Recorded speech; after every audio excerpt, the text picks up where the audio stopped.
Yeah, they are. So we're on Lake, and this morning, traffic here on Lake can move all the way through. That's the intersection with Hennepin right behind me.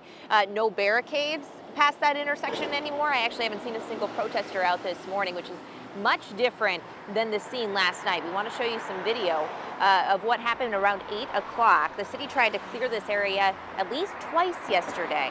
So this is what it looked like the second time the barricades were attempted to be taken down after protesters have put them back up again. Police in riot gear arrested people who refused to leave. It came after protesters were seen taking fencing from nearby businesses and other debris to rebuild the barricades, which the city had removed earlier in the afternoon. Mayor Frey said they're trying to find a balance between allowing people to protest peacefully and keeping people safe. But we cannot allow the unauthorized closure of streets. We need to make sure that both residents and businesses are able to access essential city services. I have directed Public Works to be working directly with our Minneapolis Police Department to remove the makeshift barricades that have been put in place in the area of Lake and Girard.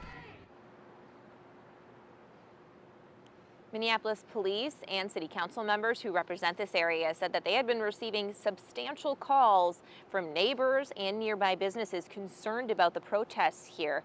Meanwhile, Mayor Frey said he is calling for more transparency from law enforcement on the death of Winston Smith. All right, Jen live in Uptown for us. Thank you. In charge